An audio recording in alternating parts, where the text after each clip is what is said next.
You've probably never questioned it. Beef, chicken, pork, all herbivores or near herbivores every single time. Here's the uncomfortable part. The reason you've never eaten lion, wolf, or bear isn't that predator meat is dangerous or disgusting or forbidden by some ancient rule. It's a biological calculation your body has been quietly making for you the entire time. So let's actually ask the question properly. Why did human food culture across almost every continent and almost every era converge on eating herbivores rather than carnivores when a predator's muscle tissue looks on paper nutritionally comparable to any other animals? Because the honest answer isn't cultural coincidence. It's a specific, measurable set of biological risks that made herbivore meat a dramatically safer, more reliable food source across the entire span of human history. Risks that most people have never consciously thought through, even though the underlying pattern has shaped human diets for as long as humans have hunted at all. Let's start with the mechanism that does the most work here: biomagnification. Because understanding this single concept explains an enormous amount of what follows. As we've covered in earlier videos on this channel, toxins and heavy metals present in an environment don't distribute evenly across a food chain. They concentrate. An herbivore absorbs a certain baseline level of environmental toxins from the plants it eats over its lifetime. A predator that eats that herbivore doesn't just receive a similar toxin load. It inherits a concentrated version of everything that herbivore ever accumulated, layered on top of whatever additional exposure the predator picks up on its own. This compounding effect means predator tissue routinely carries meaningfully higher concentrations of specific environmental toxins, heavy metals like mercury being one of the most extensively studied examples, than the herbivores lower on the same food chain living in the exact same environment. This is precisely why modern nutritional guidelines specifically flag large predatory fish, tuna, swordfish, shark for mercury exposure concerns, while placing essentially no equivalent warning on herbivorous fish species living in the same waters. The concept scales directly to land-based predators too. A wolf that has spent years hunting deer and elk across a contaminated landscape carries a meaningfully higher concentrated toxin load in its tissue than any single deer it ate along the way, and a human eating that wolf would be consuming an even further concentrated version of that same accumulated toxin burden, effectively adding themselves as one more step up an already concentrated chain. There's a second equally important biological factor worth examining closely: parasite risk, and this one connects directly to something researchers studying zoonotic disease have documented extensively. Many parasites that infect predator species have evolved specifically around predator physiology, and critically, several of these parasites pose meaningfully elevated risk specifically to other predator-type organisms, humans included, since human physiology shares more relevant biological similarities with a carnivore's digestive and immune environment than an herbivore's does. This isn't a uniform rule across every single parasite species, but researchers studying historical and traditional food safety practices across cultures worldwide have found a consistent pattern. Communities that maintained oral or written food safety guidance overwhelmingly developed stronger, more explicit precautions around predator meat specifically, often requiring more extensive cooking, longer preparation processes, or outright avoidance, compared to the comparatively simpler guidance surrounding herbivore meat preparation. Trichinosis represents one of the most well-documented specific examples of this exact pattern, historically associated most strongly with predator and omnivore species, particularly wild boar, bear, and other carnivorous or omnivorous game animals, rather than with herbivorous livestock. The parasite responsible for trichinosis is specifically adapted to persist in the muscle tissue of animals that themselves consume meat, meaning herbivores, which never provide this parasite with the biological pathway it needs to establish itself in the first place, present dramatically lower baseline risk purely as a function of their diet, independent of any other factor. This is precisely why traditional food safety guidance around bear meat, for example,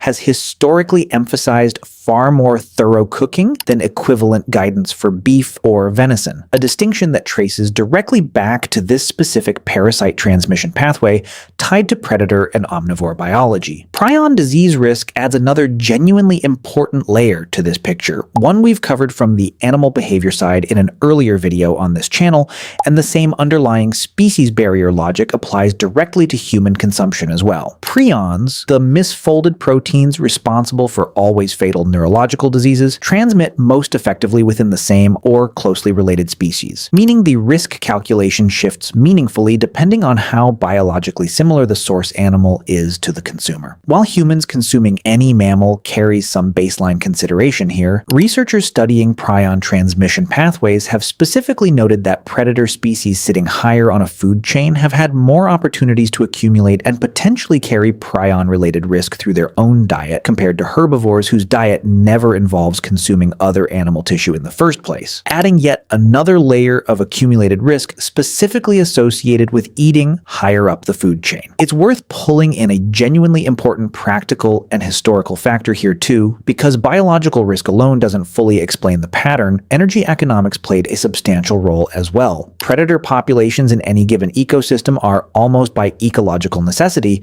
dramatically smaller than the herbivore populations they depend on, since an ecosystem can only support a limited number of apex predators relative to the much larger prey base required to sustain them. This means that from a purely practical hunting and gathering standpoint, herbivores were simply far more numerous, more predictable, and more consistently available across most environments humans occupied throughout our evolutionary history, while predators were comparatively rare, difficult, and dangerous to hunt directly, involving genuinely serious injury risk to the hunter, with comparatively little caloric reward relative to the risk taken, especially once you factor in the elevated toxin, parasite, and prion considerations we've already covered, making that same meat a worse nutritional bet even after successfully obtaining it. This connects to something worth examining specifically about historical human hunting patterns and cultural food taboos, because the pattern shows up with remarkable consistency across unrelated cultures worldwide, independent of geography, climate, or available species. Anthropological research studying traditional hunter-gatherer societies across dramatically different environments,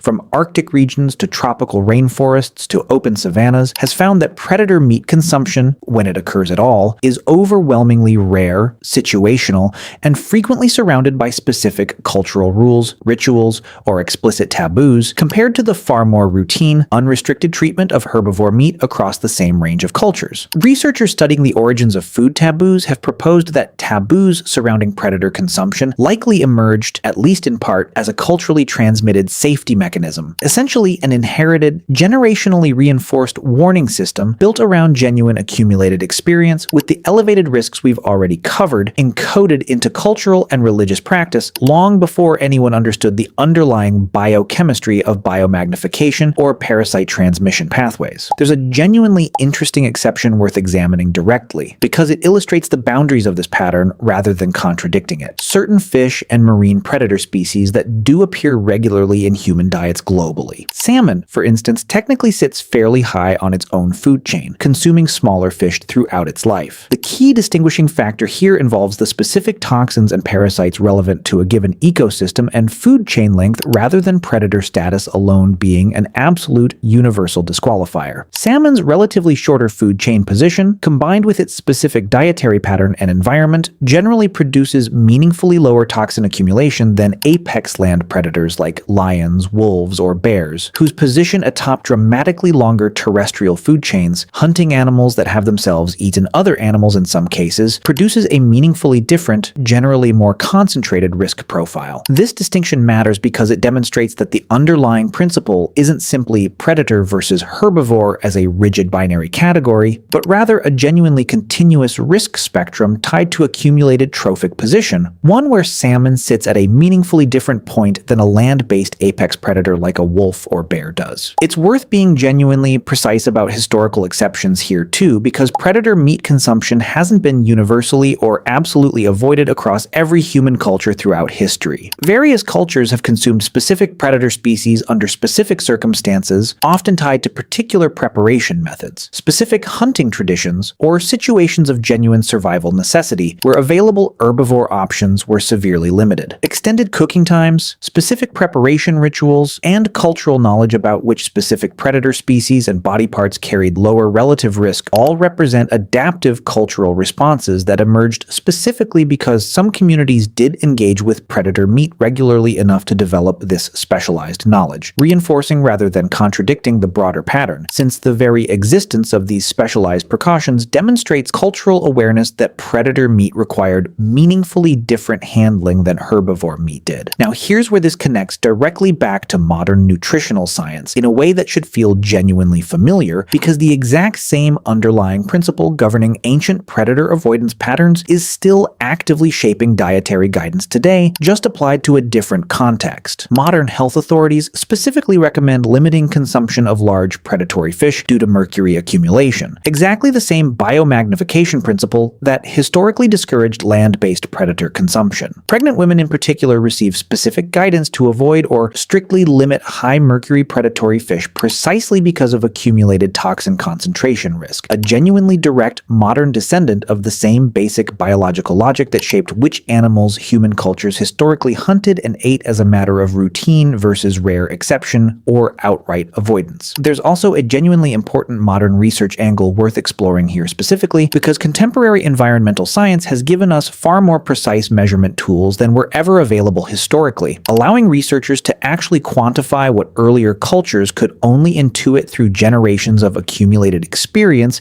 and cultural transmission. Studies measuring specific contaminant levels across trophic levels in various ecosystems have consistently confirmed the pattern ancient food taboos seem to have encoded. Apex predator tissue in contaminated environments regularly shows measurably higher concentrations of persistent environmental pollutants, heavy metals, and certain other bioaccumulative toxins compared to herbivore tissue sampled from the exact same environment. Providing modern scientific confirmation for a pattern, human cultures appear to have worked out through hard experience long before anyone could measure a single part per million of mercury in a muscle sample. This raises a genuinely interesting question worth addressing directly: whether modern food safety regulation and testing could theoretically make predator meat consumption meaningfully safer than it was historically, at least in principle. In practice, this remains largely untested at any meaningful commercial scale, since modern livestock and poultry industries developed entirely around herbivore and omnivore species specifically because of the practical and biological advantages we've already discussed, meaning there's been comparatively little economic or agricultural incentive to develop the kind of large-scale testing, farming, and safety infrastructure that would be required to make predator meat a genuinely viable,